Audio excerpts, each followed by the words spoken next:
Hello 11th class. Now we started the next topic collection of data का। पहला जो source मैंने आपको बताया था, डाटा बताया था प्राइमरी डाटा और दूसरा बताया था सेकेंडरी डाटा। प्राइमरी डाटा को कलेक्ट करने के डिफरेंट मेथड जो है मैंने आपको बताए। आज हम जो नेक्स्ट टॉपिक करेंगे वो करेंगे secondary data. Secondary data means second hand data which are already exist collected. Secondary data are those data which have been already collected and analyzed by some earlier agencies for its own use, and later the same data are used by different agency. Secondary data वो data होता है जो already पहले से ही collected है, उनका मूल्यांकन भी हो चुका है दूसरी एजेंसियों के द्वारा और वो अपने पर्पज़ के लिए उसको यूज़ भी कर रहे हैं और डिफरेंट एजेंसी के द्वारा वो यूज़ किया जाता है, वो सेकेंड हैंड डाटा कहलाता है।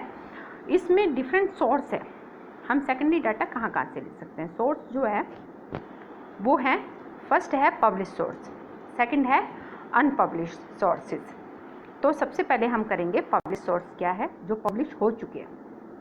Various governmental, international and local agency publish statical data and chief among them are, कि बहुत सारे गवर्नमेंट के ऑफिस है, इंटरनेशनल लोकल एजेंसी जो है अपने डाटा को टाइम टू टाइम जो है जो पब्लिश करती रहती है।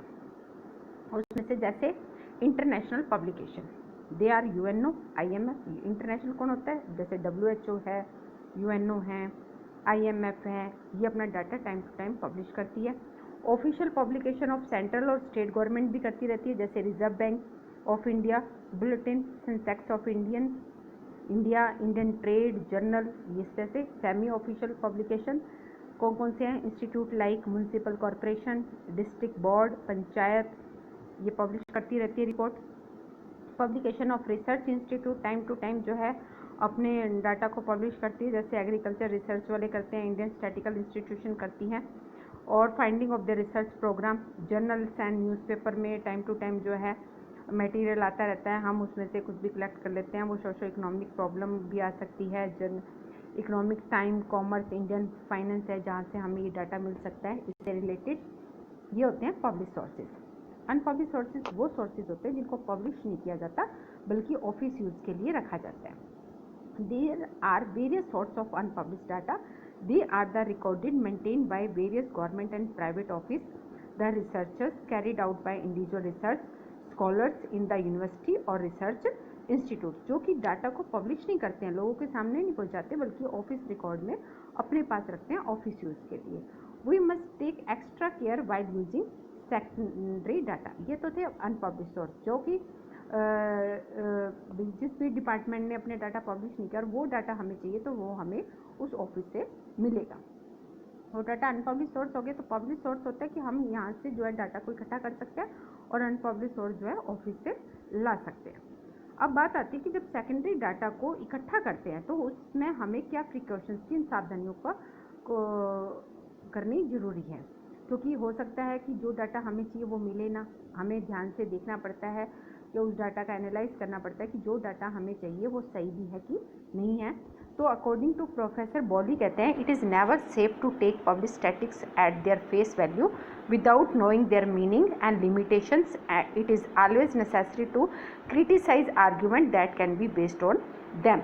जब हम सेकेंडरी डाटा इकट्ठा करते हैं तो हमें इन बातों का ध्यान रखना बहुत ज़्यादा ज़रूरी होता है कि ये डाटा जब उन्होंने इकट्ठा किया था वो टाइम पीरियड क्या था, किस मेथड का यूज़ किया था जब उन्होंने इस डाटा को इकट्ठा करने के लिए।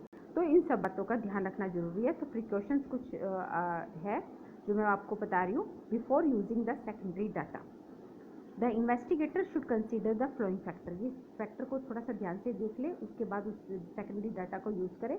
एक तो stability of the data, second adequacy of the data, third reliability. तो इन तीनों चीज़ों को चेक करें, उसके बाद उस सेकेंडरी डाटा को यूज़ करें। ठीक है, तो ये थे हमारे सेकेंडरी डाटा क्या है, सेकेंडरी डाटा को हम कहाँ से ले सकते हैं। जैसे आप की कुछ डाटा तो जैसे अब स्कूल, मान लीजिए आप एक एग्जाम्पल स्कूल का ही ले लीजिए, स्टूडेंट की पूरी रिपोर्ट, पूरा डाटा स्कूल के पास होता है।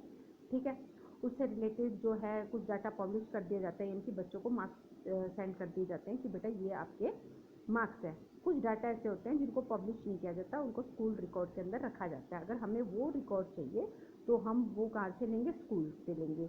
और मार्क्स वगैरह जो भी कुछ है इनका, तो वो फाइनल जो रिपोर्ट कार्ड है वो हमें बच्चों के पास से मिल सकता है।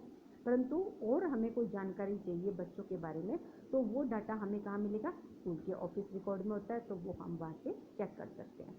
तो उसी प्रकार से अगर कोई हमें ऐसा डाटा चाहिए जो सरकार ने पब्लिश कर दिया, वो तो मैगजीन, न्यूज़पेपर और इकोनॉमिक्स टाइम्स ऐसे डिफरेंट जो है वहाँ से हमें मिल सकता है। परंतु कुछ पब्लिश नहीं किए जाते हैं तो वो उसी डिपार्टमेंट में जाके हमें मिल सकते हैं। परंतु सेकेंडरी डाटा का जब भी हमें यूज़ करना होता है तो हम जो है सबसे पहले प्रिकॉशंस यानी कि कुछ सावधानियाँ जो है हमें रखनी चाहिए, उसके बाद ही उस डाटा का यूज़ करना चाहिए। तो प्रिकॉशंस मैंने आपको ये बताई है कि इन 3 बातों का ध्यान रखें जब सेकेंडरी डाटा का यूज़ करते हैं। तो ये चैप्टर आज आपका हो गया कंप्लीट। आप इसको ध्यान से सुने और फिर उसके बाद इससे रिलेटेड नोट्स जो है अपने रजिस्टर में नोट करें।